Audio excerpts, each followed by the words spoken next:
이론적으로 가장 깊게 들어가는 것이 뭔가 하면은 감가수정 방법하고요, 환원이율 산정 방법, 이 두 가지가 가장 깊게 들어가요. 그러니까 종류도 가장 다양하고요. 근데 오늘 제가 아까 감가수정 방법은 뭐 위주로 말씀드렸죠? 정액법, 정률법, 상환기금법 위주로 말씀드렸죠. 이걸 이제 내용연수법이라고 한다 그랬고요. 이것을 그거 말고 뭐 관찰감가법이나 또는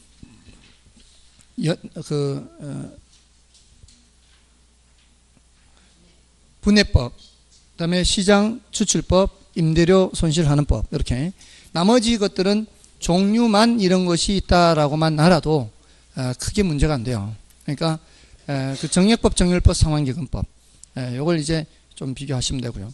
자, 이제 환원율 산정 방법, 이게 이제 가장 내용이 좀 복잡하다 이렇게 볼 수 있는데, 자, 일단 환원율을, 자, 우리 투자론에서 공부했던 것을 한번 다시 생각해 볼게요. 투자론에서도 환원율 했었잖아요. 투자론에 종합환원율 했죠. 그럼 투자액은 무슨 투자액 나와야 돼요? 총투자액 나와야 되고, 소득은 순영업소득, 지금 요 순수익이에요. 이 가요순전할 때. 맞잖아요. 그게 다른 게 아니고 여기 지금 하고 있는 거예요. 그러니까 다른 거 아니에요. 이 감정평가에서 하는 환원율하고 투자론에서 나오는 환원율이 똑같은 환원율이에요. 그러니까 지금 이 환원율이 정확한 수익률이었어요? 정확한 수익률이 아니었어요? 아니었죠. 왜? 요 뒤에 뭐가 있잖아요. 수익률 더하기 회수율 했잖아요. 뭔지 아시겠죠? 정확한 수익률은 여기 수익률이 정확한 수익률이에요. 이게 정확한 수익률이고, 회수율은 수익이 아니잖아요. 내 원금 회수하는 거니까. 그러니까 요거는 어림잡은 수익률이죠. 그러니까 앞에 우리 투자론에서도 어림셈법에서 나왔잖아요. 이제 응이에요. 지금 그 투자론의 환원율 한지 벌써 4주 지났는데, 3주죠, 3주. 자, 그래서 어림셈법에서 환원율을 하는 거예요. 이게 정확한 수익률이 아니기 때문에. 그래서 지분 배당률 있죠. 종합환원율 지분 배당률을 특히 조심하라 그랬잖아요. 그 지분 배당률을 다른 말로 뭐라고도 한다 그랬어요. 지분 환원율이라고 한다 그랬잖아요. 그것도 정확한 수익률이 아니다라는 거예요. 어림잡은 수익률이란 말이에요. 됐나요? 자, 일단 성격은 아까 이미 말씀을 드렸고요. 성격 말씀드렸죠. 근데 지금 제가 종합환원율을 다시 말씀을 꺼내는 거는, 환원율은 무엇 분의 뭐였어요? 총투자액 분의 순영업소득이잖아요. 그 총투자액이 바로 부동산의 가격이에요. 가격 분의 순수익 또는 순영업소득이에요. 자, 그러면 요거는 썼다 지울 텐데요. 아까 수익 가격은 몇 분의 뭐였어요? 환원율 분의 순수익 또는 순영업소득이었죠. 요거 자리 바꾼 거예요, 지금. 환원율은 가격분의 순수익이잖아요. 가격이 뭐하고 같은 거라고요? 총투자액과 같은 거예요. 됐나요? 됐어요, 안 됐어요? 그거 이제 바꿔 쓴 거밖에 없어요. 근데 이제 이게 이제 투자론에서 공부했는데, 이게 이제 환원율의 정의라고 보시면 돼요. 환원율이 뭐예요? 물으면은 순수익 나누기 총투자액, 총투자액에 대한 순수익의 비율을 환원율이라고 합니다. 이 순수익 안에 있는 돈이 다 버는 돈이에요? 그러면 다 버는 돈이 아니에요. 그 중에 일부는 회수하는 돈도 있어요. 이렇게 성질이고, 이거는 정의란 말이에요. 자, 그리고 환원율 산정 방법에 이제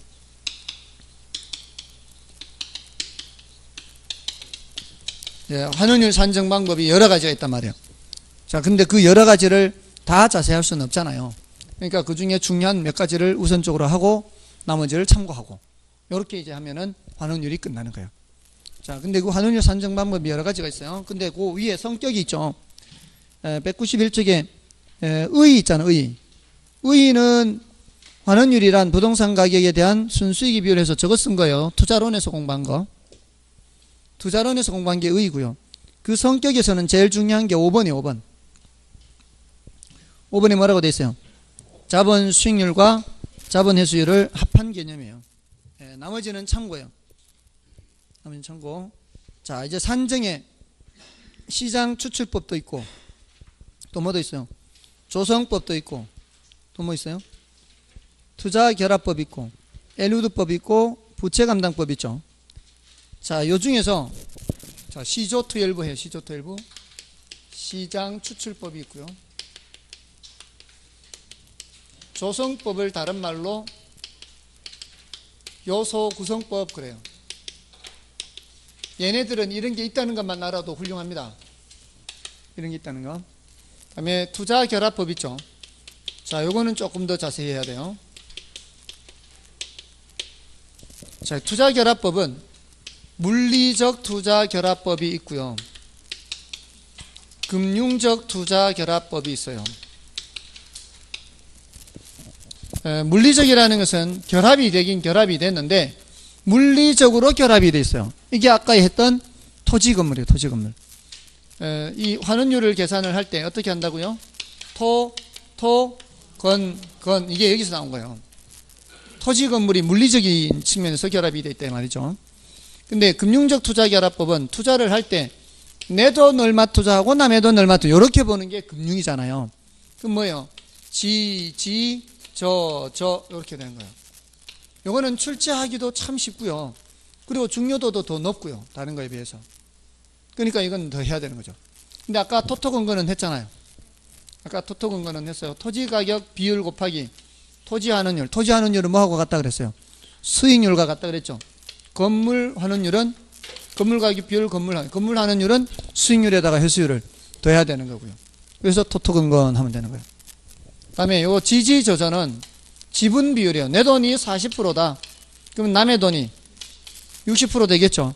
이게 저당 비율을 말하는 거예요. 대부 비율. LTV 있잖아요. LTV. 예, 그리고 이걸 더하는 거죠. 여기가 지분 환원율이 돼야 되겠죠. 여기 토지 환원율이고 여기는 지분 환원율이고 여기 건물 환원율이면 여기는 저당 환원율 이렇게 돼요. 근데 지분 환원율 자리에는 뭐를 쓰고요? 지분 배당률과 같다 그랬잖아요. 그러니까 지분 배당률이 뭐하고 같다? 지분 환원율과 같고요. 여기 저당 상수가 뭐하고 같아요? 저당 환원율과 같아요. 그래서 여기는 저당 상수를 쓰는 거예요. 오케이. 그래서 토토근건 지지저저. 자, 요걸 기억을 하시고요. 됐나요? 네, 다음에 엘루드법이 있죠. 네, 엘루드법은 여기 이제 난이도가 조금 높아요. 일단 이제 부채 감당법을 먼저 말씀을 드리고요. 부채 감당법은 환원율을 부채 감당률을 이용하는 거죠. 그래서 부채 감당법이에요. 부채 감당률은 순영업소득 나누기 부채 서비스액 하는 그거죠. 그래서 그걸 이용할 때는 부저저 합니다. 부저저.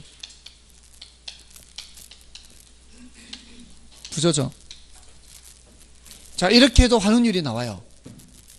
이렇게도. 자, 여기서는 보세요. 토지 환원율, 건물 환원율을 이제 수익률, 회수율로 해서 결합했잖아요. 여기도 수익률, 회수율이 다 들어가 있어요. 저당 상수를 곱하면은 원금 이자가 다 계산되잖아요. 이게 원금은 저당 투자자 입장에서 회수되는 거고 이자는 저당 투자자 입장에서 수익이거든요. 여기도 지분 배당률은 아직 감가상각비를 안 뺀 상태거든요. 세전현금수지. 지분 투자액분의 세전현금수지 하죠. 맞잖아요. 근데 세전현금수지 계산할 때 아직 뭐가 안 빠진 상태예요. 감가상각비가 아직 안 빠진 상태란 말이에요. 그러니까 원금 회수하는 게 아직 안 빠진 상태거든. 그래서 여기 이제 수익과 회수가 다 포함되어 있는 거예요. 이론적으로 다 그렇게 될 수밖에 없어요. 이론적으로 전부 다 수익률, 회수율로 들어갈 수밖에 없어요. 여기도 보세요. 아까 이거. 여기에 전부 다 버는 돈이에요. 일부 회수하는 돈이 있어요. 일부 회수하는 돈이 있잖아요. 그러니까 이게 수익 회수가 다 들어가 있는 거죠, 속에. 자, 그럼 이것도 마찬가지예요. 요거는 여러분들한테만 설명드릴게요. 썼다 지울 거예요. 이건 중요한 게 아니고, 희한해요, 이게. 부채 감당률에다가 뭘 곱해요? 저당 비율을 곱하고, 저당 상수를 곱하죠. 맞나요? 부채 감당률이 뭐라 그랬죠? 순영업소득이 부채 서비스액을 감당할 수 있는지 보는 거라 그랬죠. 맞나요? 그럼 저당 비율이 뭐죠? 부동산 가격 가치 분의 남의 거 비율 아닌가요? 남의 게 뭐예요? 남의 게 대부액이잖아요. 대부액. 대출받은 게 남의 거잖아요. 부동산 가치 전체 중에서 대출받은 게 남의 거예요. 그 대부 비율 아닌가요? 맞잖아요. 저당 상수죠. 자, 그럼 저당 상수와 대출받은 대부액을 곱하면 뭐가 나와요? 원금이자 안 나오나요? 원금이자. 대부액과 저당 상수 곱하면 원리금 균등 상환에 부채 서비스액이 나오죠. 요 두 놈 곱해버리면 여기 부채 서비스액하고 약분이 돼요. 약분이 되면 남는 게 뭐예요? 부동산 가치, 부동산 가격이잖아요. 순소득이죠. 뭐가 됐어요? 가격분의 순수익 됐잖아요. 환원율 된다고요. 신기하죠? 신기한데 별로 관심 없죠? 그래서 이렇게 부저절을 해도 결국은 환원율이라는 게 나오게끔 유도가 돼요. 그러니까 왜 이렇게 하는지는 알려고 하지 마시고요. 다칠 수 있으니까. 한번 말씀드렸으니까 그냥 부저저 이렇게 하면 돼요. 부저저. 그럼 지지저저, 부저저. 이 저저가 같은 저저다. 이렇게 기억하시면 되는 거예요. 됐나요? 자, 그럼 이게 중요하다고요. 지금 토토건건 지지저저 부저저. 그리고 아까 했던 요거 수익률 더하기 회수율, 그다음에 종합환원율. 5개.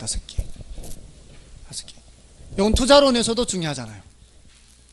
투자론에서 중요하잖아요. 이거 굉장히 중요한 거예요. 이거. 다음에 이거 가로 채워넣기 나온단 말이에요. 이렇게 이런 거는 알아야 돼요. 여기도 가로 채워넣기 나온다. 이렇게 가로 채워넣기 나와요. 가로 채워넣기 나올 만한 거는 다 알아야죠. 그건 그저 줍는 거니까. 거기에다가 요거 가로 채워넣기 나왔어요. 이것도 가로 채워넣기.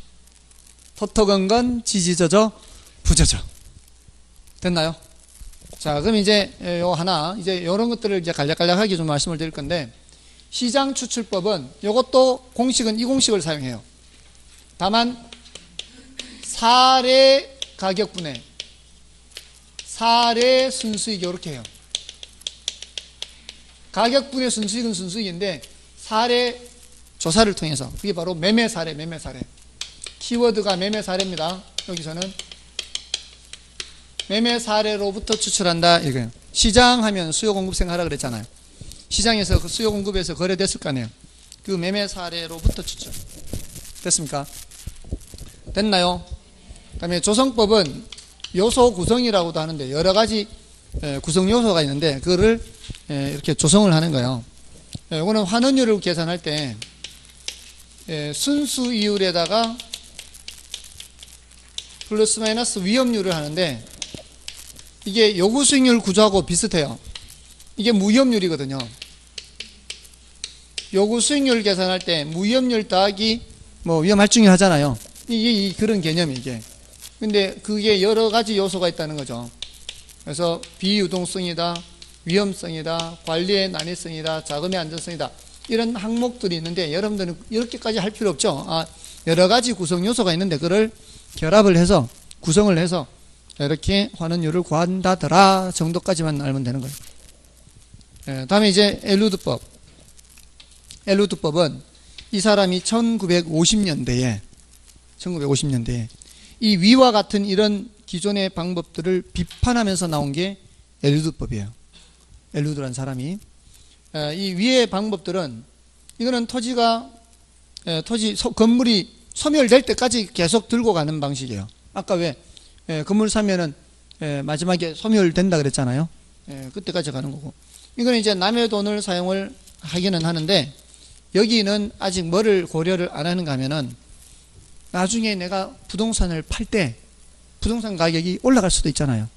내려갈 수도 있고, 그런 것들을 여기는 반영을 안 하고 있거든요. 근데 여기서는 그런 것까지 반영을 하는 방법이에요. 그래서 이 사람은, 엘루드라는 사람은 1950년대에 미국의 투자자들을 관찰을 했더니 미국의 투자자들이 대부분은 남의 돈을 빌려서 투자를 하더라. 그리고 빌려 투자하는 거예요. 대출이 있는 겁니다. 이것도 대출이 있는 점에서는 똑같아요. 근데 끝까지 가는 게 아니고요. 한 5년에서 10년만 갖고 있다 팔더라는 거예요. 끝까지 가져가는 게 아니고. 자, 그러니까 그 짧은 기간 동안에는 건물이 비교적 좀 낡아는 지더라도 짧은 기간 동안엔 가격이 올라갈 수도 있죠. 건물은 좀 나가지더라도. 그러니까 그럴 때는 가치, 자본이득까지 발생하는 거예요.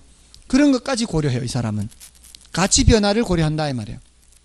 그리고 매달 원리금을 상환하잖아요. 부채 서비스액. 대출 받아서 원리금을 상환을 하게 되면은, 그러면은 나중에 갚을 때는 잔금이 조금은 줄어있을 거 아니에요. 그동안에 원금 갚은 만큼은 내가 덜 갚아도 되죠. 예, 이것도 감안을 해요. 그래서 몇 가지를 감안하는가 하면, 엘루드라는 사람은, 이 엘루드. 자, 보유기간 동안의 가치 변화를 고려한다, 안 한다? 가치 변화를 고려해요. 예, 그리고 이 사람은 지분 형성분이라 그래요. 지분 형성분. 원금을 갚으면은 내 것이 되는 거잖아요. 그러니까 보유기간 동안 지분 형성분을 고려해요. 이걸 고려하고요. 자, 그럼 지분 형성분이 원금은 갚은 거잖아요. 근데 매달 뭐를 주기 때문에, 원금 이자를 주기 때문에 원금 상환분이 생겨서 지분 형성분이 되는 거 아니에요. 그러면은 매달 매년 남는 거는 순영업 소득이 내 주머니에 남는 게 아니고 은행한테 주고 남으면 세전현금 수지죠. 이 사람은 세전현금 수지를 중시해요.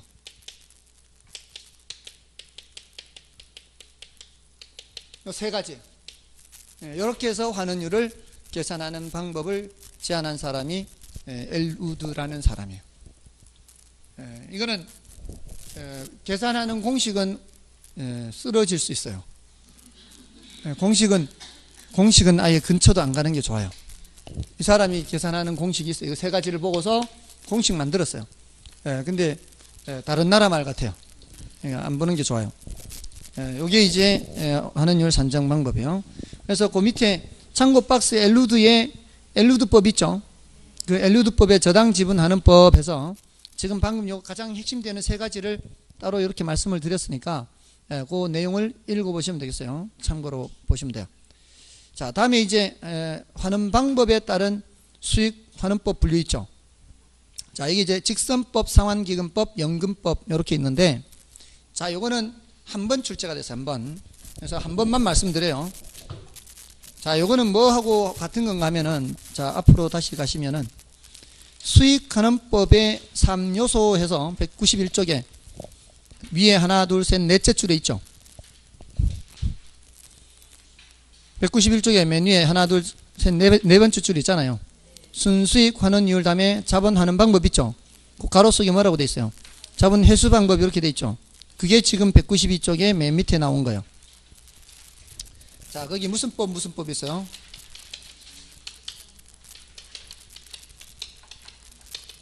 직선법이 있고요. 상환기금법이 있고요. 연금법이 있죠. 자, 이게 이제 어떤 차이가 있는가 하면은 이 가장 핵심되는 것만 기억하세요. 자, 아까 제가 1억 주고 건물을 사는데 10년 후에 건물이 소멸된다 그랬죠. 그러면 매년 몇 프로씩 회수가 돼야 돼요? 10% 회수 돼야 되잖아요. 10년 후에 100%가 소멸되니까. 자, 그런데 1억짜리라면은 금액으로는 1,000만 원이죠. 자, 1,000만 원씩 회수를 하는데 이 회수된 돈을 그냥 우리 집 금고 속에 넣어놔도 10년 후면 1억이 되지 않나요?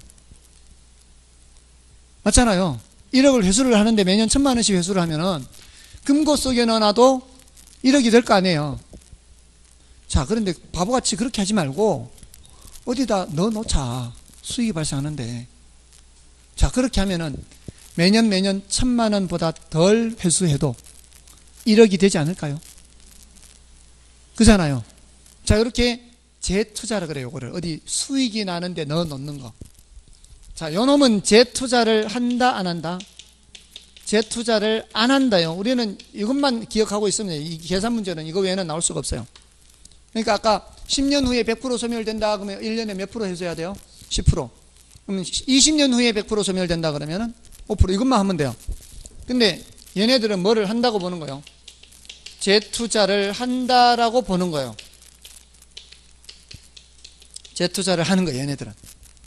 자, 그러면 어떤 곳에 재투자하느냐에 따라 달라요. 얘는 안전한 곳에 재투자를 해요. 은행 예금 같은 거예요. 은행 예금. 여기는 동종업종에 재투자를 해요. 수익률이 누가 더 높을까요? 안전한 곳은 수익률이 작겠죠. 이게 수익률이 더 높아요. 그래서 이건 동종업종이기 때문에 지금 수익률과 똑같은 수익률이에요. 근데 여기는 안전한 곳에 돈을 넣어 놔야 되기 때문에 지금 수익률보다는 낮은 수익률로 재투자를 하는 겁니다. 그래서 여기는 2종의 이율이 적용이 된다 하고요. 여기는 1종의 이율이 적용이 된다 그래요. 자, 이유가 다 있습니다. 네, 나름대로 이렇게 하는 거 이렇게 이유가 있어요. 여러분들 광산은 있죠. 광산은 캐면은 더 이상 캘 게 없죠. 다 캐면. 그러면 이제 그 다 캘 무렵쯤 되면은 그 시설 낡은 것들 교체할 필요가 있어요, 없어요? 교체할 필요가 없죠. 거기에 재투자하는 게 무의미합니다. 그냥 남은 기간 동안 임시 방편으로만 하면 되지 재투자에 의미가 없어요. 그 동종업종에. 그건 더 이상 캘 게 없으니까. 근데 우리 저기 바다에 가면은 저기 어장 있잖아, 어장. 시설, 양식장. 시설 이렇게 해놓잖아요. 시설 해놓고 이제 거기 뭐 양식을 하잖아요. 근데 그거는 좀 낡으면은 좀 교체하고 해도 관계가 없죠. 해마다 영원 무궁토록 똑같은 그 자리에서 계속 양식을 할 수 있잖아요. 자, 그런 경우에는 동종업종에 재투자하는 게 의미가 있어요, 없어요? 의미가 있죠.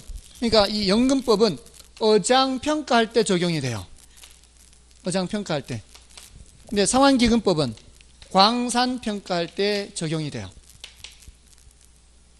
그래서 이런 차이가 있는 겁니다. 됐습니까? 자, 그래서 직선법, 상환기금법, 연금법. 자, 이거 상식적으로 질문해 볼게요. 자, 이렇게 세 가지 방법으로 평가한다면 똑같은 순수익이 발생하는 물건이라 해도 어떤 게 평가액이 더 높게 나올까요? 당연하죠. 연금법이. 이거는 높은 수익으로 재투자가 되니까. 됐나요? 그래서요, 사실은 왜 어민들 요즘 이제 원자력 이제 탈원자력 탈핵하는 얘기가 나왔는데 원자력 발전소를 건설하면은 그게 주변에 온배수가 나와요. 온배수가 나오면은 양식이 안 돼요. 그러면 거기에 이제 수용을 해서 수용 보상금을 줘야 하잖아요. 수용 보상금이 만만치 않아요. 얘는 어장은 요거는 얼마 안 돼도 얘는 만만치 않아요. 영구히 그런 걸 전제로 해서 동종업종에 투자하니까 상당히 많은 보상금이 나오는 거죠. 자, 아무튼 이런 거고요. 다음에 193쪽이 이제 다 됐습니다. 이제 자본 그 박스 있죠. 193쪽의 박스. 그죠? 그 박스에 기억, 니은, 디귿 있죠. 자, 기억, 니은, 디귿에서 디귿을 지금까지 말씀을 드렸던 거예요. 제 매도 가격이 매수 가격보다 작다 돼 있죠. 제 매도 가격이 매수 가격보다 작다라는 거는 요거는 내가 산 물건이 가치가 떨어지는 거잖아요. 그러니까 원본이 소멸이 되고 있는 거죠. 이럴 때는 회수율을 고려해야 되죠. 맞나요? 그러니까 회수율을 고려한다는 게 회수율이 0보다 크다라는 거예요. 근데 니은을 보세요. 니은. 제 매도 가격이 매수 가격과 같아요. 이러면은 내 원금이 줄어들지 않죠. 내 원금이 줄어들지 않으면 굳이 회수할 필요가 없죠. 그럴 땐 회수율이 0이 되는 거예요. 수익률만 신경 쓰면 되는 거예요. 근데 거꾸로 기억에서처럼 제 매도 가격이 매수 가격보다 커요. 이러면은 부동산 가치가 올라가는 거죠. 이러면은 소득 이득뿐만이 아니라 자본 이득도 얻고 있죠. 이럴 때는 회수율이 0보다 작게 돼요. 그러니까 이 디귿을 보고 이해를 한 후에 기억은 외우시면 돼요. 디귿에 내 원본이 소멸이 되면은 회수율을 고려해야 되죠. 그러니까 저기 맨 왼쪽 위에 수익률 더하기 회수율 공식 있잖아요. 저 이유가 뭐였어요? 내 원본이 소멸되기 때문에 플러스 회수율이었잖아요. 근데 거꾸로 가치가 올라갈 때는 회수율이 0보다 작다 이렇게 반대로 외우시라고요. 이해하려고 하지 마시고. 이거 이해시켜 달라고 오신 분이 있었는데 제가 설명을 드렸는데 기존에 알던 것도 헷갈려서 돌아갔어요. 이건 이해하려고 하지 마세요. 오늘 저게 이해가 됐잖아요. 내가 원금이 소멸되니까 회수율을 고려해야 되잖아요. 플러스 회수율 돼 있잖아 지금. 근데 가치가 올라갈 때는 저 자리가 마이너스 회수율 된다 이렇게 외우시라고. 됐나요? 자, 그럼 됐습니다. 수익분석법은 그 1번만 읽으면 돼요. 더 이상 볼 필요 없어요. 다음에 임료의 평가는 단어만 체크하시면 돼요. 실질임료, 지불임료, 순임료 이렇게 단어만 체크하십시오. 실질임료는 키워드가 두 번째 줄에 있어요. 모든 경제적 대가, 이렇게 모든 경제적 대가. 요거는 순임료와 필요 재경비로 되어 있습니다. 지불임료는 매 기간마다 지불, 요거예요. 매 기간마다 지불. 실질임료는 모든 경제적 대가고, 지불임료는 매 기간마다 지불. 그 다음에 순임료는 뭐겠어요? 실질임료에서 필요 재경비를 공제한 게 순임료예요. 그러면 실질임료와 지불임료가 같을까요? 그렇지 않을까요? 실질임료는 모든 경제적 대가고요. 지불임료는 뭐라 그랬어요? 매 기간마다 지불하는 했죠.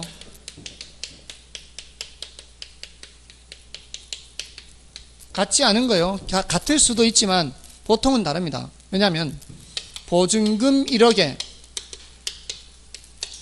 월 100만 원이다. 이러면 이 연간으로 따져야 돼요. 연간으로. 연 얼마예요 이거? 연 1200만 원이죠. 요게 바로 지불임료예요. 근데 모든 경제적 대가가 1200만 원이 아니에요. 자, 내 이 보증금 받아가지고 은행에 넣어놨더니만 2%의 이자를 주더라는 거죠. 이거 이자 내가 돌려줄 필요는 없죠. 나중에 뭐만 돌려주면 돼요? 1억만 돌려주면 되죠.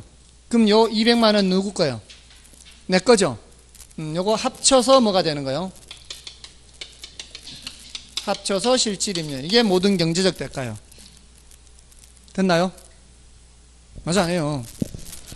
모든 경제적 대가와 실질임료는 보통은 달라요. 보증금이 있기 때문에. 저거를 200만 원을 보증금 운용이익 그래요. 보증금 운용이익. 됐습니까? 그거를 보증금 운용이익을 다른 말로 뭐라 그래요? 예금 성격의 일시금이라 그래요. 예금 성격.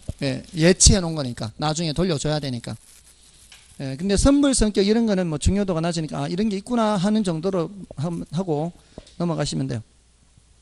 됐나요? 자, 이제 물건별 평가와 부동산 가격 공시 제도가 남았습니다. 물건별 평가는 지난 순환에도 말씀을 드렸었죠. 여기 이제 각 물건별로 어떻게 평가를 하느냐 가장 이제 주된 방식 위주로 기억하시면 돼요. 자, 거기에서 제가 비교 방식 이렇게 해서 정리를 했었고요. 다음에 수익 방식 이렇게 정리했고요. 다음에 원가 방식 했잖아요. 이렇게. 자, 일단 비교 방식으로 하는 건 토지죠. 토지. 토지는 무슨 법? 공시지가 기준이 공시지가 기준. 자, 얘 단서가 있어. 단서가 새로 들어갔어요. 단서가 새로 들어가서 그걸 좀 주의를 해야 돼요. 다만 그 동그라미 3번에 있어요. 그 토지의 동그라미 3번. 감정평가업자는 적정한 실거래가를 기준으로 토지를 감정평가할 때에는 거래 사례 비교법을 적용해야 돼요. 뭘 기준으로 할 때? 적절한 실거래가가 있을 때는 이 말이야. 적절한 실거래가. 이걸로 할 때는 뭐로 한다? 거래 사례 비교법이요. 자, 이게 왜 들어갔는가 하면 이제 우리 부동산 가격 신고하는 거 있잖아요. 부동산 가격 신고하는 제도가 이제 축적이 되다 보니까 적절한 이 부동산 가격을 신고를 많이 하게 됐어요. 예전에는 뭐 다운 계약서 해가지고 많이들 이제 탈세하고 있는데 이제는 많이 적절한 실거래가를 신고를 하니까 그 기록이 남잖아요. 그걸 찾을 수가 있죠. 그래서 그걸 보고 평가를 하겠다는 거예요. 그래서 그 밑에 적절한 실거래가가 뭐라고 돼 있어요? 적절한 실거래가란 신고된 실제 거래 가격으로서 거래 시점이 도시지역은 3년 이내, 그 밖의 지역은 5년 이내인 거래 가격 중에서 감정평가업자가 인근 지역의 집가 수준 등을 고려하여 감정평가의 기준으로 적용하기에 적정하다고 판단하는 거래 가격을 말해요. 그러니까 이 문장을 다 기억할 필요는 없고요. 신고된 실제 거래 가격이잖아요. 신고된 거래 가격, 이하 그냥 거래 가격이라고 하죠. 신고된 거래 가격입니다. 신고된 거래 가격이 도시적에는 몇 년 이내? 3년 이내. 또 그 밖의 지역은 5년 이내입니다. 그 중에서 적당하다고 생각하는 거예요. 적당하다고 생각하는 거. 자, 그래서 이게 원칙. 이 원칙이요. 자, 예외적으로 이제 여기에 있을 수 있습니다. 적절한 실거래가 있을 때는. 다음에 이제 주로 비교 방식을 이쪽에 설명드리는데, 건물은 아니라 그랬죠. 건물은 이것만 따로 쓴다 그랬죠. 건물은 무슨 법? 원가법. 자, 왜 이건 이제 부동산을 설명할 때 같이 하려고 하는데요. 건물만 거래되는 경우 있어요, 없어요? 거의 없어요. 거의 있어도 거의 없어요. 그러니까 건물만 거래되는 경우는 거의 없단 말이에요. 누가 건물만 거래해요? 거의 없잖아요. 그래서 이 거래 사례 비교법을 적용하기가 곤란해요. 그래서 무슨 법이요? 그래서 원가법이요. 그다음에 토지 건물을 일괄할 때는, 자, 이제는 이제 웬만하면 거사비예요. 거사비. 토지 건물 일괄하면 거사비. 과수원, 이것도 거사비. 거래 사례 비교법. 자, 근데 살림은 좀 다르다 그랬죠. 살림은 이게 구분 평가가 원칙이에요. 구분. 그래서 산지와 임목이죠. 땅과 나무입니다. 땅과 나무. 산지는 뭐 하고요? 땅이니까 어디로 가야 돼요? 공시지가로 가요. 공시지가. 임목은 거사비. 자, 여기 나오면 다 비교 방식이라고 그랬잖아요. 요 노란 걸로 쓴 것만 조심하면 되잖아요. 그리고 이걸 일괄할 때도 뭐고요? 일괄할 때도 거사비. 공시지가 아니면 뭐요? 공시지가 아니면 거사비죠. 지금 다 거사비. 공시지가 아니면 거사비인데 요거 노란 걸 쓴 것만 원가법이잖아요. 자, 임목도 거사비가 원칙인데 여기에 임목 중에 소경목님이 있단 말이에요. 어린 나무. 어린 나무는 뭐고? 원가법이에요. 이렇게. 자, 이렇게 노란 걸로 쓴 것만 이렇게 원가법 주의하면은, 나머지는 거사비인데, 다 거사비인데, 요 토지는 뭐다? 토지는 공시지가다. 다만 토지도 이렇게 적절한 실거래가 있으면 거사비 할 수도 있다. 됐나요? 그 다음에 동산 거래 많아요. 그렇잖아요. 동산 거래 많죠? 그럼 거사비예요. 자동차 거래 많아요. 그렇잖아요. 많죠? 그럼 거사비예요. 그 다음에 임대료는 임대사례 비교법입니다. 임대료는 임대사례 비교법.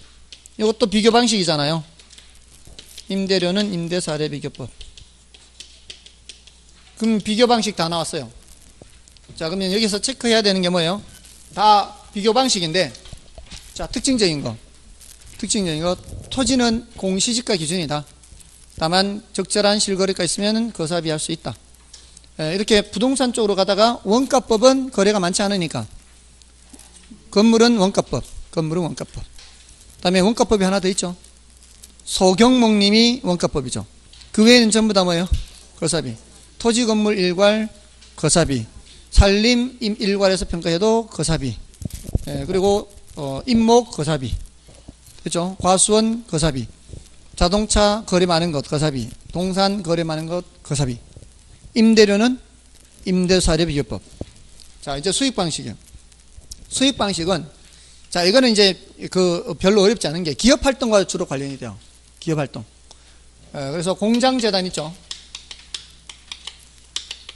공장재단은 이제 원칙은 얘는 이렇습니다.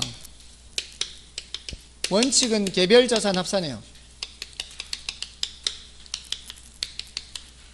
원칙은 개별자산 합산인데, 계속 수익이 예상될 때요. 계속 수익 예상. 계속 수익이 예상된다는 것은 앞으로 기업 활동을 계속 하겠다는 얘기죠. 그렇게 기업 활동을 계속 하겠다. 뭐가 예상이 돼요? 수익이 예상되죠. 이럴 때 일괄해서 평가할 때는, 이때는 수익환원법이 수익환원법. 자, 그럼 됐고요. 다음에 조금 전에 광산, 어장 했잖아요. 광산, 어장 어디서 했어요? 수익 방식, 수익하는 법에서 했죠? 예, 광산, 어장. 이런 거 다 뭐예요? 광산도 이제 광업재단 하면 되겠죠? 광업재단, 어장. 이런 것들은 전부 다 뭐라고요? 수익하는 법이에요. 기업활동과 관련되고, 이거, 아까 이거 광업재단, 광산은 뭐로 한다 그랬어요? 상환기금법을 하고, 이거는 2종의 이율이 적용되고, 어장은 연금법이었잖아요. 1종의 이율이 적용되고 보상액이 많이 나온다고요. 다음에 영업권, 기업활동 관련되죠. 영업권, 기업활동 관련되잖아요. 그리고 얘는 무형의 자산이죠. 무형의 자산은 전부 다 뭐로 가면 돼요? 수익환원법, 무형의 자산은. 영업권, 지적재산권, 이런 것들이 전부 다 뭐라고요? 등등등, 수익환원법이에요. 그럼 끝나는 거예요. 별로 할 거 없어요. 공장재단만 저렇게 하면 되는 거죠. 다음에 이제 원가법이죠. 원가 방식.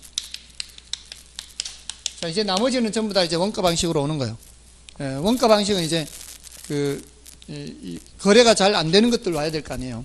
물론 저기 건물도 원가법이 있었고 소경목님도 원가법이 있었는데 이제 남아 있는 게 준부동산 중에 항공기,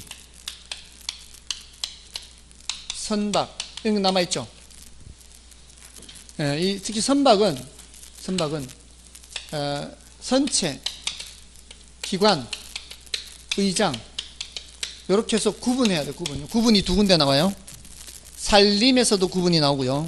선박에서도 구분이 나와요. 구분해서 평가를 하는 겁니다. 구분해서 원가 방식 적용하는 거예요. 됐습니까? 됐나요? 자, 이런 정도면 되겠습니다. 나머지는 이제 거기 교재에도 있으니까 확인을 해 보시면 되겠고요. 아, 여기 건설기계도 있죠. 참, 건설기계, 항공기, 선박. 대체로 이쪽보다는 이 앞쪽이 더 중요한 거죠. 시험에는 이쪽이 더 많이 나온 겁니다. 먼저 쓰는 거. 자, 됐고요. 이제 마지막 부동산 가격 공시 제도가 남아 있습니다. 자, 이 부동산 가격 공시 제도는 토지 가격 공시하는 게 있고 주택 가격 공시하는 게 있고 비주거용 부동산 가격 공시하는 게 있죠. 요 비주거용 부동산 가격 공시가 올해 새로 들어갔어요. 올해 새로 들어간 거예요. 작년까지는 이런 거는 공시 안 해서 이런 상업용 부동산. 그러니까 토지와 주택에 대해서만 했거든요. 근데 이제는 뭐도 포함되는 거예요? 비주거용 부동산도 포함돼요. 근데 토지 가격 공시와 주택 가격 공시는 반드시 해야 돼요. 법조문에 국토교통부 장관은 표준지 공시지가를 공시하여야 한다 이렇게 돼 있어요. 그리고 또 개별 공시지가를 시군구장이 하여야 한다 이렇게 돼 있어요. 근데 이 비주거용 부동산 가격 공시는 할 수 있다 이렇게 돼 있어요. 그래서 원래 바로 할지는 모르겠어요. 할 수 있다로 돼 있으니까. 할지 안 할지는 모르겠는데 아무튼 이제 새로 들어온 겁니다. 예전부터 이런 얘기가 있었어요. 그러니까 상업용 부동산 공시하느냐 마느냐 이런 게 있었는데 드디어 들어왔습니다. 근데 구조가 똑같아요. 그 주택가격 공시 구조하고요. 비주거용 부동산 가격 공시의 구조가 똑같습니다. 그 읽어보시면은 그 단독주택이라고 되어 있는 것을 표준주택가격과 개별주택가격으로 나누죠. 그죠? 근데 그 밑에는 제가 안 써드렸는데 이게 항목이 많이 차지하고 비주거용 표준부동산 가격과 비주거용 개별부동산 가격 이렇게 나누고 있잖아요. 그거를 합쳐서 뭐라고 하는가 하면은 비주거용 일반 부동산이라 그래요. 비주거용 일반 부동산을 어떻게 나눈다고요? 비주거용 표준 부동산과 비주거용 개별 부동산으로 나누는 거예요. 표준과 개별 나누는 거는 비주거용 일반 부동산에 대해서 하는 거죠. 그래서 요 위에 주택으로 보자면 어떻게 돼요? 예, 그리고 나서 그 다음에 비주거용 집합이 있잖아요. 집합부동산. 그죠?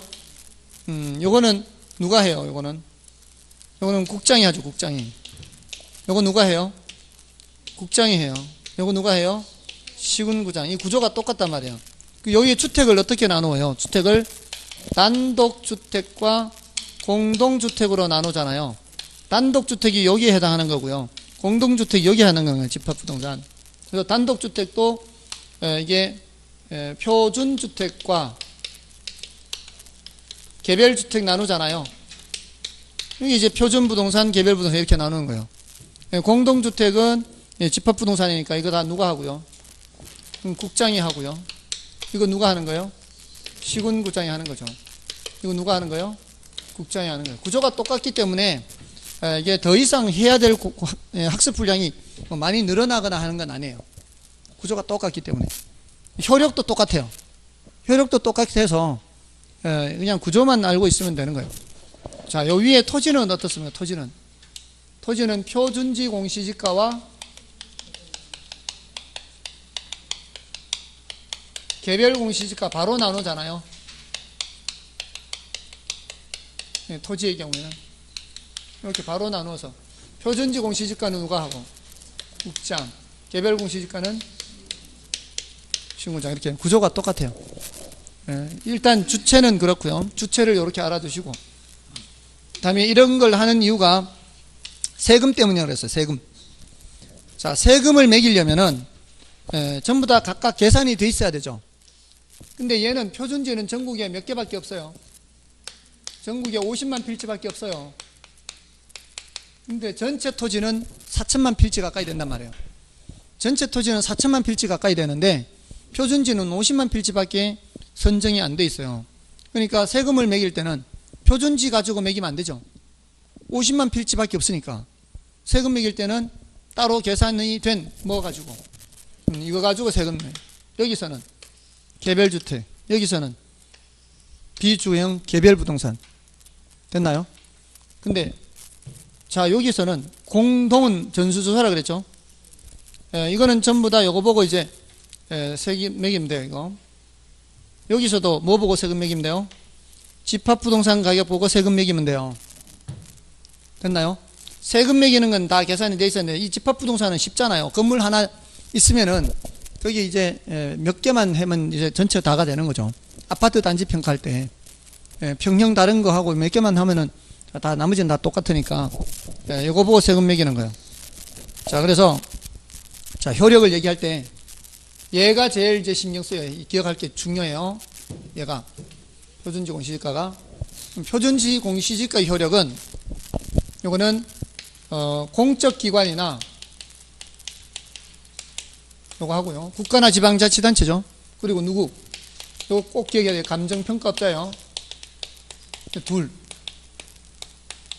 이 두 사람이 토지를 평가할 때는 뭐를 기준으로 해야 된다? 표준지 공시지가요. 그래서 여기 했잖아요. 여기 표준지 공시지가. 다만 적절한 실거래가 있을 때는 거래사례비교법을 적용할 수가 있고요. 자, 그 효력이 중요해요. 그 효력. 그러니까 공적기관이나 감정평가업자가 뭐를 할 때, 지가를 산정할 때, 토지 가격을 산정할 때는 뭐를 기준으로? 표준지 공시지가를 기준으로 해야 됩니다. 자, 그래서 우리 교재 197조의 맨 위에 표준지 공시지가 효력 첫 번째, 두 번째죠. 기업과 니은. 됐나요? 자, 기업과 니은 꼭 기억하시고요. 그 다음에 디귿과 리을은 참고로 보는 거죠. 그러니까 지가 정보를 제공하거나 일반인들의 거래의 지표가 될 수는 있어요. 그러니까 근데 그게 이제 구속력을 갖지는 못하죠. 일반인들이 표준지 공시지가대로 거래해야 된다. 이런 구속력은 없죠. 근데 이제 지표는 될 수가 있고요. 자, 근데 개별 공시지가 보세요. 오른쪽에. 각종 부담금이나 세금, 사용료 이런 것들을 부과하는 기준이 되죠. 됐나요? 자, 그럼 밑으로 내려오시면 단독주택에서 표준주택 가격은 오로지 효력이 한 개밖에 없어요. 표준주택 가격은 효력이 한 개밖에 없어요. 어디에? 개별주택 가격을 산정하는 경우 요거예요. 개별주택 가격 산정할 때만 사용이 돼요. 뭐가? 표준주택 가격이 그럼 밑에 비주거용 부동산 가격에서도 표준 비주거용 표준 부동산 가격은 뭐 할 때만 사용해요? 비주거용 개별 부동산 가격 산정할 때 기준이에요. 구조가 똑같잖아요. 자, 그러면은 위에 단독주택의 개별주택 가격의 효력은 뭐라고 돼 있어요? 주택시장의 가격 정보를 제공하고, 정보 제공이 어디 있어요 지금? 정보 제공이 개별주택 가격이 있죠. 근데 그 오른쪽에 공동주택 가격 보세요. 공동주택 가격에도 주택시장의 가격 정보 제공이 있죠. 어떻습니까 효력이? 똑같죠? 그 밑에 니은도 보세요. 니은도 똑같죠? 예, 똑같아요. 효력은 요놈이 토시 하나 틀리지 않고 똑같은 조문에 똑같이 기록이 돼 있어요. 개별 주택 가격하고 공동주택 가격은 효력이 똑같아요. 효력이 동일. 그럼 여기서도 뭐예요? 여기서도 얘네들 효력이 동일한 거예요. 동일. 얘는 뭐 할 때만 사용하고, 얘는 요거 계산할 때만 사용하고, 요것도 뭐 할 때만 사용하고, 개별 주택 가격 산정할 때만 사용하고. 됐나요?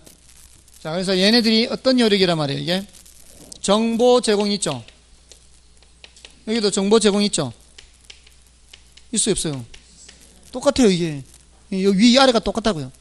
정보 제공하고 또 무슨 세금, 과세 등 업무죠. 과세 등 업무. 과세 등 업무와 관련해서 주택가격 산정 기준이 되고요. 여기서도 뭐예요? 과세 등 업무와 관련해서 비주거용 부동산 가격 산정 기준이 되는 거죠. 됐나요? 됐습니까? 아, 복잡해요? 이거 지우면 되죠. 그럼 지울게요. 구조가 똑같으니까. 구조가 똑같아요. 이거 그래서 지난 시간에는 이거 말씀 안 드렸어요. 구조가 똑같아서. 예, 근데 효력은 세금에 초점을 맞춰서 일단은, 왜냐하면 여기도 얘가 뭐 할 때 기준이 되는 거예요. 세금 매기는데 기준이 얘는 부담금이나 사용료나 세금 이런 그 토지에 대해서 부과하는 거 있잖아요. 토지 가격 자체 말고 토지에 대해서 부과하는 거. 토지 가격 자체는 이걸 기준으로 해야 돼요. 표준지 공시지가. 근데 거기 이제 이런 거 부과할 때 기준으로 사용할 수 있단 말이에요. 이것도 그렇잖아요. 됐습니까? 자, 요렇게입니다. 요렇게. 거기에다가 이제 기타 사항이 있어요. 기타 사항. 요점해서 198쪽에 기타 사항이 있어요. 자, 그거를 이제 체크해 두시면 돼요. 일단 모든 가격의 공시 기준 시점이 언제예요? 1월 1일이에요. 모든 가격은 1월 1일자 가격을 공시하는 거예요. 그 다음에 모든 공시에 대해서는 공시일부터 며칠 이내 30일 이내 서면으로 이의 신청을 할 수가 있어요. 요거 60일 이내에 이렇게 해서 질문한 적도 있고요. 그 다음에 이의 신청은 이제 결정하고 공시한 주체에게 하는 거예요. 그러니까 표준 공동은 누구한테 하는 거예요? 국장한테. 이 밑에 내려와서도 비주거용 일반 부동산에서 비주거용 표준 부동산은 국장한테, 비주거용 집합 부동산도 국장한테, 비주거용 개별 부동산만 시군구장한테. 다음에 개별 공시지가 공시일은 5월 31일이고요. 5월 31일까지예요.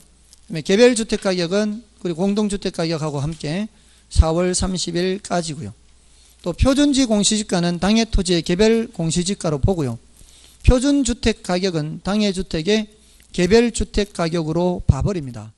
그러면 비주거용 표준 부동산 가격은 비주거용 개별 부동산 가격으로 봐버리는 거죠. 됐나요? 표준은 곧 개별로 봐버립니다. 따로 계산할 필요가 없다는 거죠. 자, 됐고요. 공시사항은 참고로 보는 겁니다. 그는 이제 출제가 된 적이 있는데 이거를 출제를 한 적이 있어요. 다음 중 공시사항이 맞는 것은, 이걸 어떻게 외우라는 얘기예요. 그런 거는 이제 틀리라고 낸 거니까 참고로 보시고요. 다음에 199쪽의 표준지 조사 평가 기준에서는 이것도 한번 출제가 된 적이 있는데요. 3번은 말씀을 드렸어요. 수업 시간에 늘 표준지 공시지가는 무슨 평가다? 나지상정 평가다 이렇게 했죠. 근데 그 4번 정도는 더 기억하시고요. 공법상 제한 상태를 기준으로 해서 평가합니다. 됐습니까? 자, 여기까지가 이제 모든 과정이 끝난 겁니다. 오늘 이제 힘드셨나요? 말씀하셔도 괜찮아요. 뭐 힘들면 힘든 거죠. 뭐 이게 워낙 이제 어려운 부분이기 때문에. 근데 이제 오늘 그래도 좀 깔끔하게 이제 선택할 거 선택하고 버릴 거 버리고 그렇게 하시면 되잖아요. 조금 깊게 들어간 것은 좀 나한테는 좀 어렵다. 그러면 패스하고 아니면은 좀 예를 들어 감가 수정에서 감가 요인과 감가 수정과 감가상과 비교하는 거는 해야 되지만 감가 수정 방법이 너무 나한테는 어렵다 그러면은 그 정액법, 정렬법, 상환기금법만 기억하는 거죠. 더 이상 깊게 들어지 말고요. 그러니까 그걸 깊이를 정하면 되는 거죠. 깊게 안 들어가면 되는 거예요. 그렇게 해서 정리를 하시기 바랍니다. 아셨죠? 수고했습니다. 감사합니다.